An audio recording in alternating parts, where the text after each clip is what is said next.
we're going to start it off with a giveaway. And we have a trivia question here.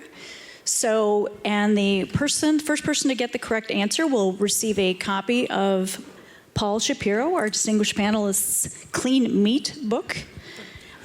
So what year was the first patent filing in the US for a plant-based meat product? Any guesses? Pardon? 78. 1960. 1917. Okay, anyone else want to hazard a guess? Okay, Paul. All right. Well, Megan, you said in the U.S. I believe it's in the world. I don't think In the there world, any, all right. anything else before that. However, the 1917, not by Price is Right rules, but by conventional rules of today, you get it. It was actually the first ever patent on a plant-based meat filed was in the 90s, meaning the 1890s. And it was by John Harvey Kellogg, yes, of Kellogg's. I heard you say Kellogg at the beginning, yes. And so he was selling it still in 1917, but the patent was filed in 1899. You were the winner. What's your name? Carolyn, congratulations. Give a round of applause to our resident technology historian, Carolyn. Great. We'll give you the book at the end of the session. Yes. Or you can come up and you want to get it right now? If you leave in the middle of the oh, okay. Yeah, Okay, yeah. you can get Cool. a signed copy. I might know a guy. I'd hold out for that. Thanks for jumping in there, Paul. So we are here to talk about innovation in food tech. And we're going to be speaking about cultivated meat. We're going to be speaking about CRISPR food products. We're going to be speaking about alternative proteins and going deeper in on biomass fermentation. We're even going to talk about insects a bit. So why is food tech innovation important? So certainly it's important for startups. It's important for strategics, industries. But some of these technologies are going to be essential to feeding the growing global population and to keep our food systems healthy. So as Mike introduced me, I'm Megan Thomas. I'm also the former VP of Marketing at Pairwise, who launched the first CRISPR food product into the North American market in 2023. And I'd like to go now to Hiro, if you could introduce yourself. Hi everyone, so my name is Hiro Tanaka from Japan, Tokyo. So I'm the founder and the CEO of the company called Unlocks. So the Unlocks means unlock the potential of food, and then X means we want to be the crossing point for food innovators, and we want to accelerate food innovation with 10x speed and impact. So what we do is, so we are, so to speak, ecosystem builder is our aspiration to become. So by holding a Smart Kitchen Summit in Japan since 2017, together with Michael Ove, so where we gather about 1,000 food innovators, and then also we help like large corporations or startups so to develop their businesses. I actually personally hold a role at two startups as an external director. And then we actually recognized as one of the food tech leader in Japan by writing a book called Food Tech Revolution 2020, which sold about 50K copies. Yeah, so I'm super thrilled. My background actually is not food. I'm from the tech sector. I used to work for Panasonic and then spent also worked for McKinsey and focusing on high tech. But I was sort of realized that food is an intersection of the everything stuff. So I'm really thrilled to talk with you to talk about the future of food. Thank you. Hello, everybody. I'm Paul Shapiro, the CEO of The Better Meat Co. What a pleasure it is to be with all of you here. Thanks for taking the time to hear what we have to say. The Better Meat Co. is a startup based in Sacramento. We harness the power of fermentation to turn microbes into meat products. We sell those as ingredients to food companies that want to make better meat. I also wrote a book called Clean Meat, How Growing Meat Without Animals Will Revolutionize Dinner and the World. And I also host a podcast called the Business for Good podcast that chronicles and promotes entrepreneurs and scientists and investors who are doing cool things to help make the world a better place. So I'm excited to talk about everything relating to food technology here today. And you're an all-around good guy. Well, thank you, Eric. That's so generous of you. I mean it. Eric Schulze, I am a professional scientist, and I'm the founder and CEO of Good Humans, where I help bring cultivated meat products and alternative protein products to market, both here in the US and internationally. Previously, I was one of the founding members of Upside Foods, and I designed and brought the first cultivated meat product to market in the US. And prior to that, I worked at the U.S. Food and Drug Administration as a novel foods and drugs regulator, working primarily in embryonic stem cell biology and genetically engineered animals. And I absolutely love talking about food as a biomedical scientist, and I'm sure we'll get into that. But thank you for your time today and listening to us yammer a little bit. This is going to be a great discussion. I'm calling it here now. First off, we're going to start macro, and I'm going to ask the panelists to define food tech. So, Hiro, if you could start us off, how do you define food tech? Okay, so everybody asks that question. So how we define food tech? So food tech has, I think, both meaning. It's can be very narrow. It's more like focusing on like food ingredients, innovation kind of stuff.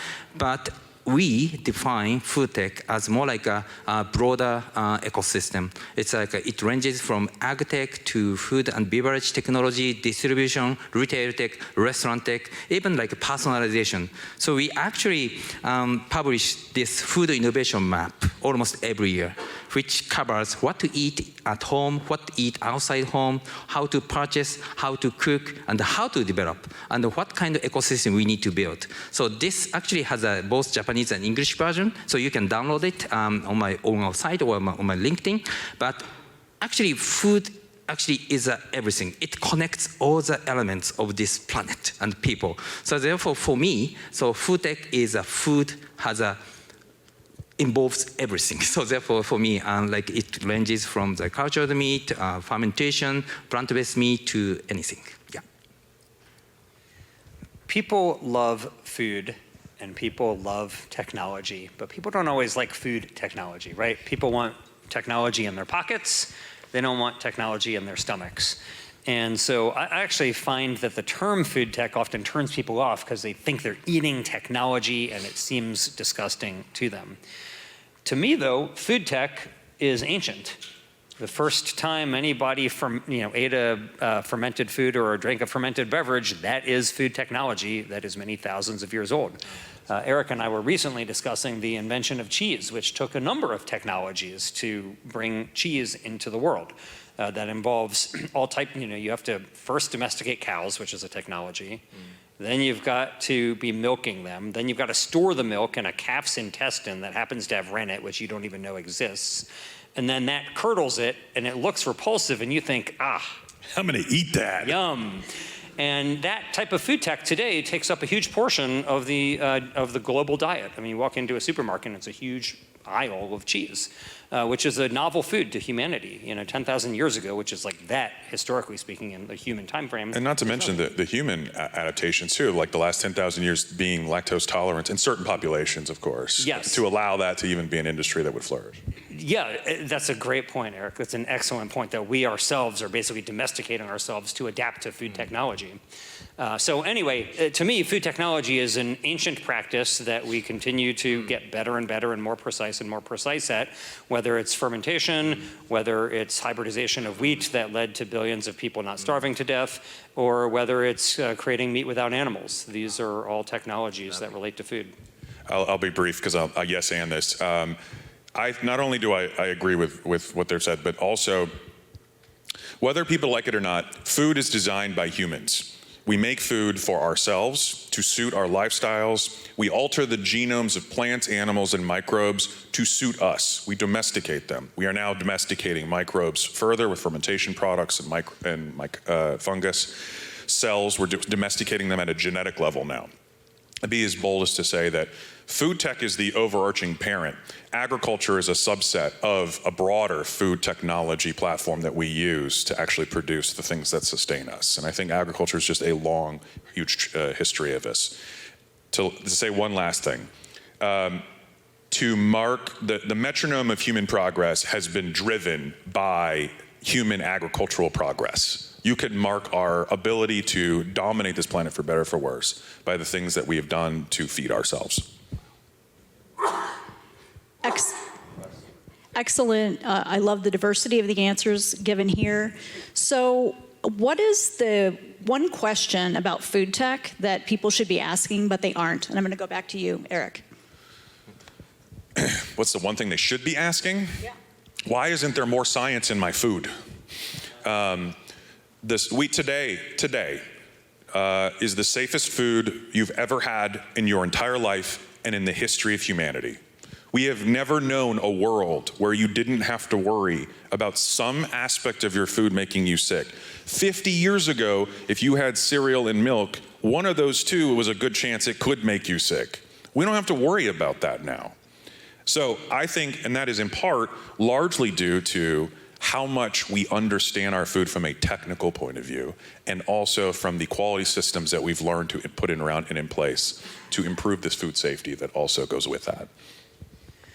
I'm going to concur with Dr. Schulze on this, and I would go further and say now is the best time in all of world history to be a human being.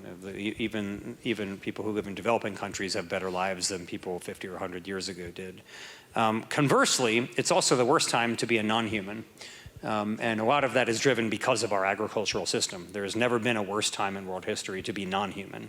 Extinction rates are off the charts, biodiversity loss, deforestation, wildfires, the list goes on and on and on of how it's very difficult. And so to answer your question directly, Megan, I think what I would be asking is how can I eat in a way that reduces our species footprint on the planet?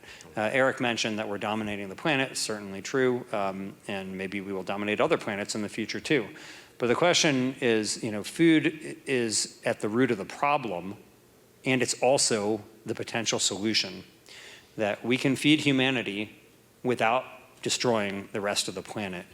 And one of the things that has animated my life for the last 30 years has been figuring out how we can reduce humanity's reliance on animals as a food source and instead move toward protein and other sources of fat and so on that don't derive from animals but come in a far more sustainable and humane way. Just as humanity has weaned ourselves off of the exploitation of horses for labor, or whales for lighting, or geese for writing with their quills, I think that it's imperative that we also find ways to wean ourselves off of the use of animals as meat, egg, and dairy sources, and instead harness the power of food technology to create sustainable sources of these products. Thank you. Hiro? Yeah, so first of all, I'm really inspired by the depths and then of the thought or insight of you guys. I'm really exciting to be here. So for me, what I would ask for the one question would be, what is a diverse value of food? So recently or nowadays, so there are a lot of food innovation technology being discussed and investigated, but mainly they are focusing on solving some pain or the social issues. But we strongly believe, as they mentioned, that food has been really the center of our life. So food must have a diverse value. It can be creativity creation, it can connect people, or it can enhance a conviction in our life. So therefore, rather than not just focusing on pain point discussion or solving social issues, food waste or labor shortage, maybe we can think about how we can unlock the hidden value. It's actually not hidden, so we recognize, but under the recent economic growth environment or capitalism environment, so people have just ignored or forgot about the potential value of food. So therefore, I'd like to really discuss with you guys. It's really linked to the future protein. What is the value of the future protein? Is it just to replace the existing one, actual one? No, maybe it's more than that. So I would like to therefore ask, what is the diverse value of food, is my question. If I may, Hiro reminded me of a conversation we've had with a lot of other people, and it's in the cultivated space, which is to go off of that, this idea that we also aren't asking what should we be eating that we have never thought to eat. We only eat a handful of animals, and you discuss this, Paul, in your book. A handful of animals, and those animals are domesticated. But now we're able to interrogate life at a way we've never been able to, at a molecular level, genetic level. And we're able to eat things we never thought could even be possible through that, plus artificial intelligence. Dr. Jasmine Hume's in here with her company Shiru, and they're just inventing new proteins to eat that have flavors. I mean, so the world is unexplored in terms of the flavor space and like what we can do. And that is super exciting. We're just at the tip of the iceberg. Great. Absolutely, and I'm going to pick up on one of the themes that was brought up and to talk about something that the question is going to be for you, Eric, but that Paul brought forward around kind of how animal agriculture and other types of foods can be drawn in contrast, right, and be set to be opposing each other. And here in the U.S., we have a couple of states who have actually banned the manufacture, sale, distribution of cultivated meat products. So, Eric, given your background working with Upsite Foods and cultivated meat, how did you get disparate stakeholders to the table to talk about how to craft the way forward, the rules of the road? Yeah, very briefly, the simple answer is it's not magic. It's come to the table in good faith, have solutions at the ready, and be willing to compromise. And most people don't realize what compromise actually means. Compromise should be painful. If you didn't give up something you actually wanted, then you didn't actually compromise. And that's a good compromise. And so politically, when the negotiations, Upside Foods at the time, myself, and what's collectively known as the Barnyard, all the trade associations that represent all of the meat interests, one of the largest lobbies that's ever existed in the history of humanity, sat in a room with them and in good faith actually brought solutions to them that said, for example, sorry, Paul, we walked away from clean meat as the title for the space. You can't hear the room hissing at this point. You don't have that trademark, do you? And then we changed the name. We made some. We provided, for example, in this case, it's regulated by FDA and USDA with political and regulatory like concessions and things that we weren't willing to budge on. But basically, like any other bill that would get negotiated. And people are surprised because up to that point, tech was disrupt. It was move fast, break things. It was like effectively, how badly can I screw this up so that I have no political trust whatsoever? And in short, it worked very well. We'll see how long it works with the next administration.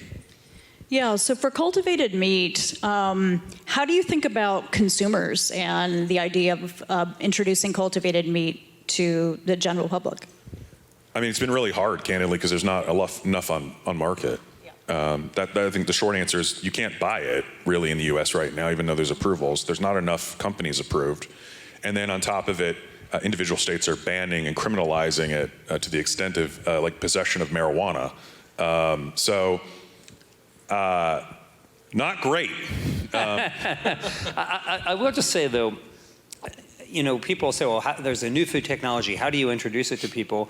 If it tastes good, it's determined to be safe and people can afford it, there's a lot of people who will eat it. Yeah, and you think about like with bioengineered foods, like, oh, how are we going to introduce bioengineered foods? Well, almost every single person in this room ate bioengineered foods today.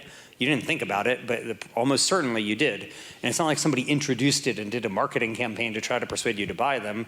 We ate them because they're inexpensive and they're now ubiquitous in a way that is the opposite of cultivated meat, of course. I agree. And so if you look at the polls, like the surveys of consumers on cultivated meat acceptance, how you word the question affects the answer. But I've looked at every poll that has ever been done where they ask people if they would eat this product. And if you describe it as something with a disgusting sounding name like lab-grown meat or engineered meat or something, you usually get about 20% of people who say they would eat it. And if you describe it really favorably, you get about 80%. So let's just take the most pessimistic point of view and say only 20% of people are going to be willing to eat this product. Could you imagine if there was a dent in meat demand by 20%? I mean, if meat demand declined, I'd be buying an island. Yeah, right, exactly, right. Eric's stock in Upside Foods would be, he would be the new NVIDIA man, right? Like, I mean, it's just the idea that 20% of consumers would be willing to purchase it, even under the most disgusting way to describe it, I think it portends very well for this industry. I should say for this future industry. That's right, and I think from my experience working with Pairwise and our Conscious Greens, which were developed using CRISPR technology was we went out and sampled salads with people at lifestyle events, and they tasted really good, and we talked about the technology and the benefits, the nutritional benefits, and they were colorful and flavorful, and hey, they worked in a salad, and people were interested because, as you mentioned, the average consumer doesn't think about how their food is produced. They may not have much culinary literacy, so it's not relevant to them. So you guys, I think, nailed the answer. Hiro, anything to add? Actually, I think that latest technology adoption will be I think penetrated over the next 20 or 50 years. So we actually had a similar discussion with Ajinomoto, MSG. So 80 years ago, once Ajinomoto was developed, it was a completely new food tech. And then everybody believes, what's that? So there were some rumors, or maybe they just use the skin of the snake, and that kind of rumor was spread, was according to the Ajinomoto people. But now, in 80 years, how is the situation? I think if the technology meets the demand the consumer needs, anyway, so people can be accustomed to it. People just get used to it. So therefore, we should not just rely on the present perception of the technology. Maybe in the 10 years later, people just recognize, okay, let's take it. Maybe same as like ChatGPT, Gen AI. So when AI first comes, so people just feared about, okay, we are replaced by the technologies. But so we are really more strong than we imagine. So therefore, we will be able to adapt that cutting edge, even food technologies in maybe 50 years later. That's what I think. What do you think? Absolutely. And then Hiro, I'd like to talk more about Japan. So Japan is globally seen as a leader in food tech innovation, and I'd love to hear about some of the approaches you've taken there to bring food tech products to the market. Okay. So actually, I'm a little bit unique position because we cover most of the technology portion, but actually we are working with some future protein stuff. But as Megan said, so in Japan, so we have a lot of cutting-edge food technologies and also techniques and also culture, so which can be used globally, not just limited to Japan. Like fermentation is, of course, and also preservation technologies. But what is happening in Japan, or what has been in Japan was, so we are really silo. So food innovation movement is really limited based on the corporate or even division. So actually, there is quite limited movement across corporate, across industries. So therefore, recently, what we try to do is we try to create an ecosystem or community approach, which actually we talked last year at CES as well. So what is the ecosystem approach? So we are more okay, let's collaborate together to create a new environment for new food tech adaptation. So in Japan, so maybe different from other nations, so we have the involvement from non-industry sector, such as real estate players, and then also financial institutions, so who has the facility and the asset that we work together. And then also some food company or government-backed fund try to create a future protein consortium kind of stuff. And then also some university, Science Tokyo, is trying to create a digital food platform initiative. Actually, by the way, they are at the Eureka Park, so exhibiting their initiatives together with Unlocks and the Spoon.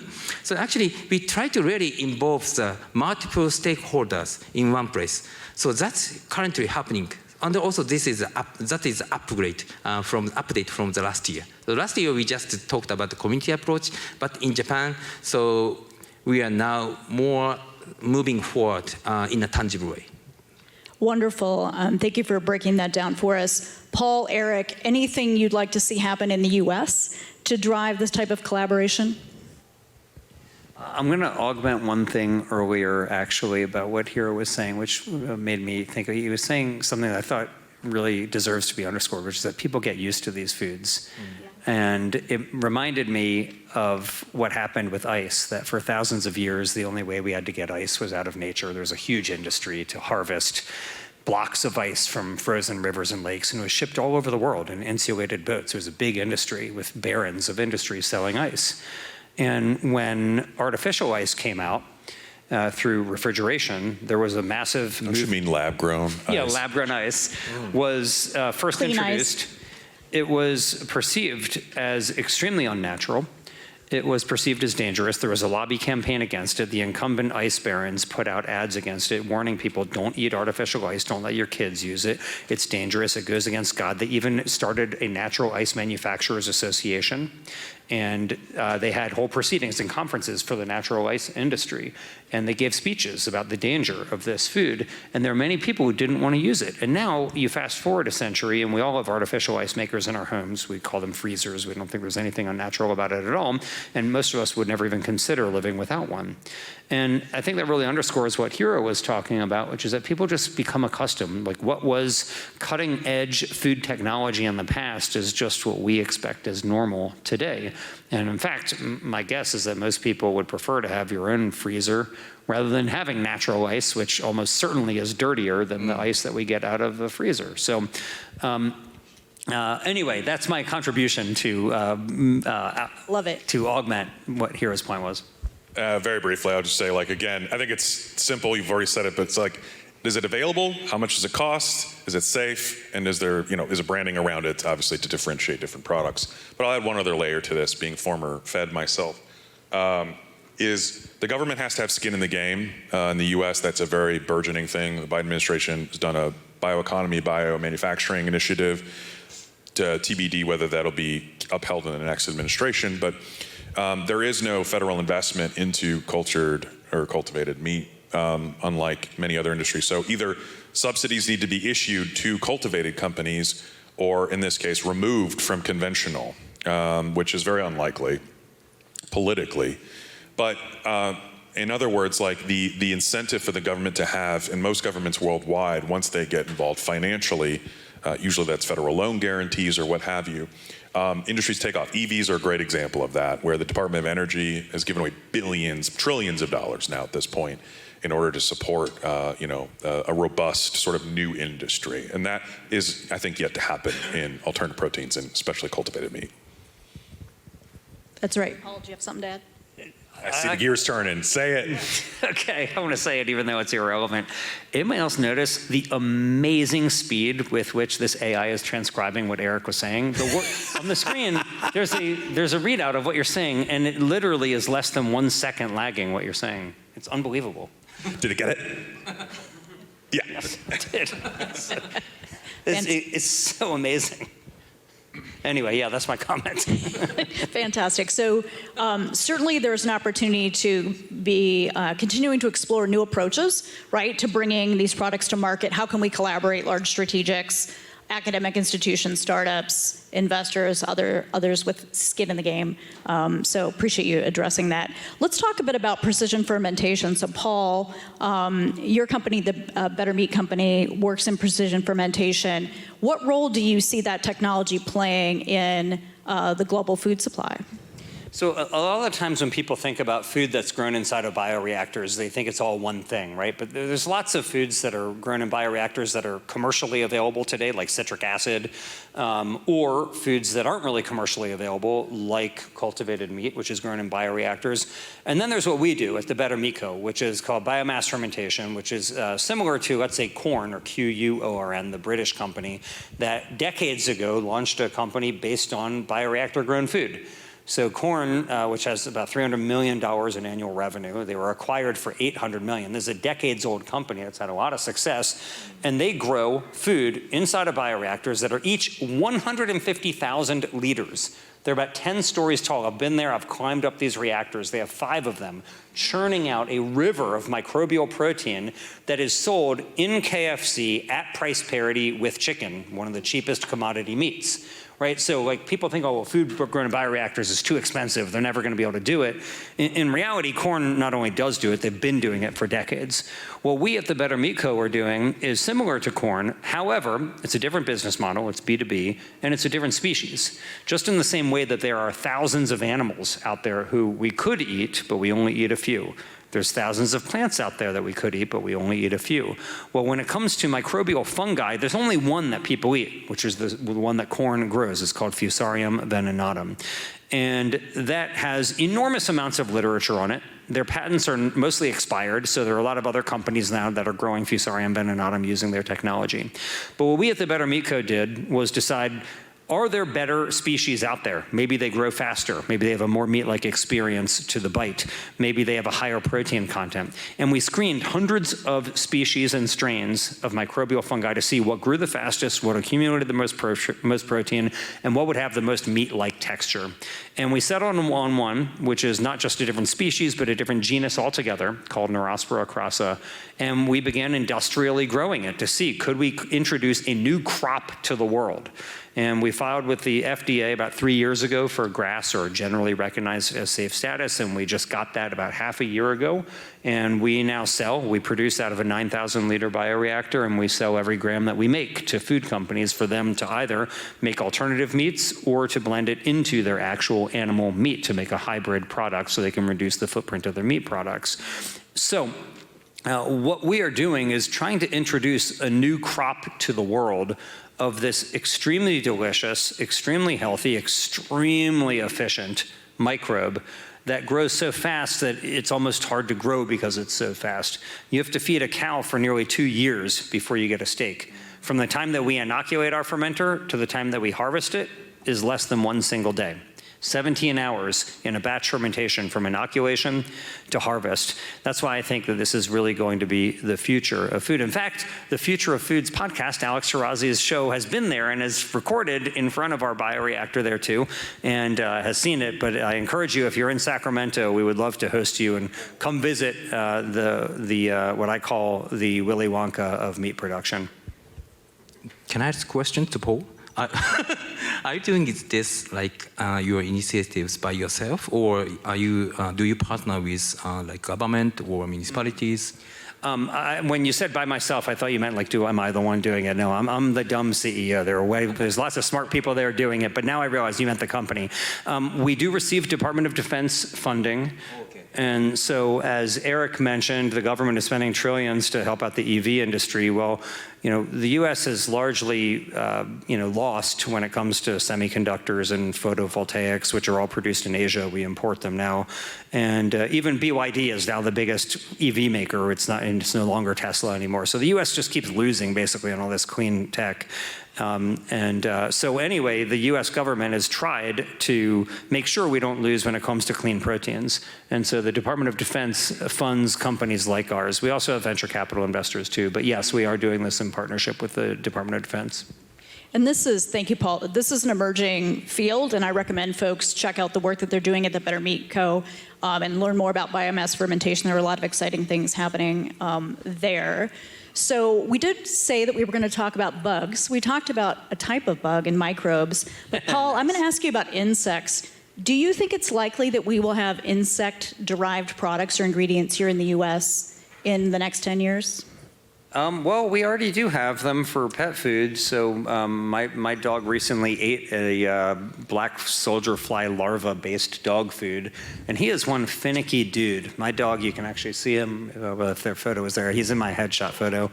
It's a 2 headshot photo, a human and canine headshot. Anyway, I didn't tell him that it was insect-based, I didn't want to bias him, I just gave it to him. And he's very finicky. He hates plant-based dog food. I've tried every brand, he hates them all, it's so bad. He won't eat a Beyond Burger, he doesn't like any plant-based meat except for Impossible, that's the one brand he'll eat. But he ate the black soldier fly larva dog food and he really loved it.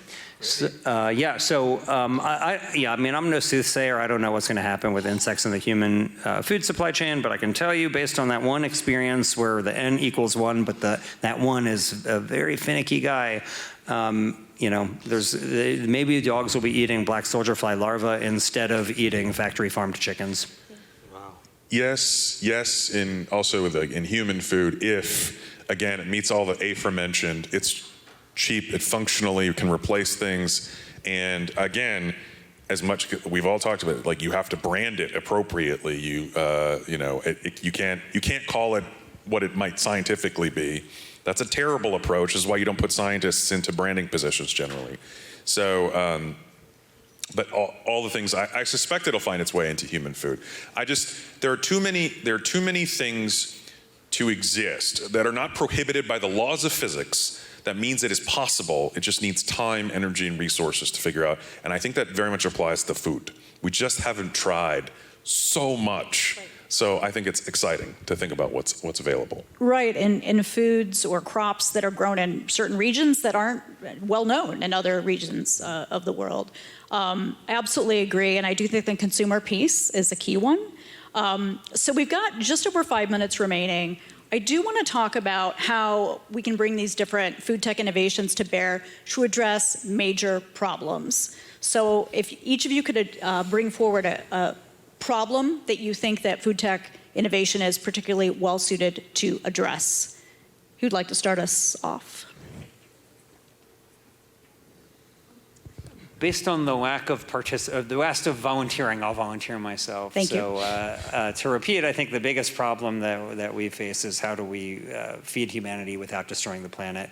There are many things that we need to do, but instead of going big with animal agriculture, as some would propose, I think that we need to go small with microbial agriculture. And what we at the Better Meat Co. are doing is one piece of this. There's so many other pieces. You mentioned what Shiru is doing. That's another piece of it. There are Boetic Foods, which Alex is a part of, is another piece of it. There are so many things that we need to do. We need like our own Marie Curie times 1,000 in order to get to where we need to go here to shift humanity away from a diet that is based on raising and slaughtering billions of animals in torturous conditions, and instead going to a far more humane and sustainable way to produce protein and other products that we currently derive from animals. Speaking of Marie Curie, I'm going to give you one final piece of trivia just really briefly. She was the first woman to ever win the Nobel Prize. Do you know the second time a woman won the Nobel Prize? Anybody know who it was? It was Marie Curie. Wow, okay, very good. The third time a woman won the Nobel Prize, do you know who it was? So the first 2 times it was Marie Curie. What? Well, this is the first time any woman won any Nobel Prize, actually. But yeah, she is the first person to ever hold a Nobel Prize in 2 different fields, too, physics and chemistry. But no, the third time a woman won the Nobel Prize was Marie Curie's daughter. Really amazingly. Yeah, talk about genes that are worth cloning. Like that is like really incredible to think that it was Marie Curie, then Marie Curie's daughter. Anyway, that's a fun fact for you, independent We need of... Paul on trivia night, I think. I'll be brief. I think the largest thing we can solve is, what I think about is how do we keep the very human traditions that we have in food going? Science is often pitted as the reason, the downfall of society, or the reason traditions change in sci-fi. And I could not be further from the truth, in my opinion. It's the reason I think that a lot of us do this is because we want to keep eating the products and the things that are familiar and lovable to us, and that we transmit through our culture. And that's what all I want to do. And I think the sort of broader, how that connects to anything else is, of course, climate change and feeding the world, whether we live on this planet or elsewhere, but I completely agree with Paul, too.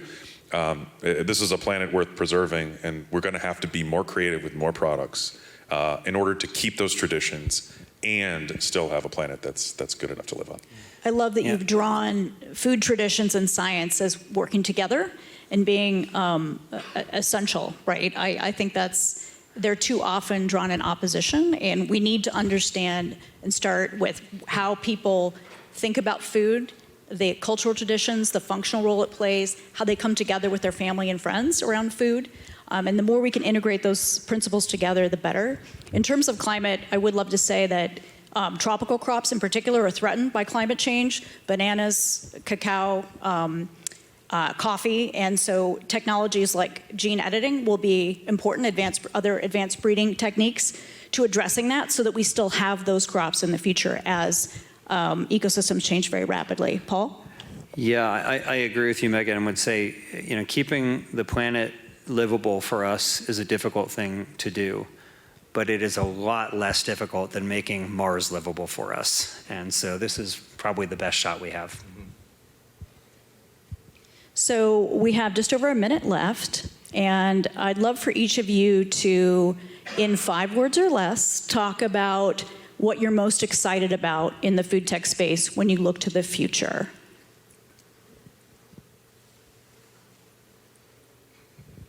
Tasting new things that are novel. Damn it.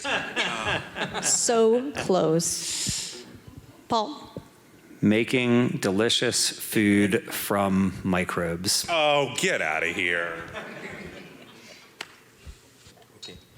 For me, co-creating future together beyond borders. That was nice.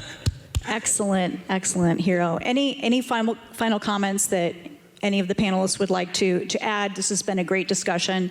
Thank you for your attention. I hope someone in here figures it all out. Please start a company. Please work in the government. Please become a policymaker. Do it. I would just say, every idea that became big started with somebody just having an idea at some point. And so if you do have an idea that you think is worthy of exploring that could actually help build a more sustainable food system, I really hope you'll do it.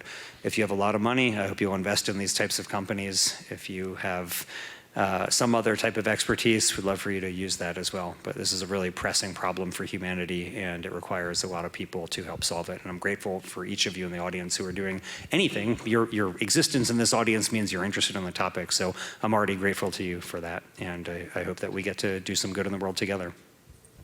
Yeah. So for me, food is really important in our future, especially in the era of AI. So everything can be recommended if we do not recognize. So therefore, we really need to be able to select our food choices, and then also we want to prepare a lot of choices for food. But in order to do that, so I think one of the most important things is we need to do it together. So regardless of industry, regardless of nations, so therefore we are creating an ecosystem from Japan, but we don't care whether it is Japan-specific or not. So we really need to create for example, future protein initiative together beyond the borders, future nutrition initiative beyond the borders, then even digital food platform discussion is also should be beyond the borders. So therefore, we are really happy to collaborate with anyone who are really passionate about creating a better future of us together. Thank you. Wonderful. Thank you, Eric, Paul, and Hiro.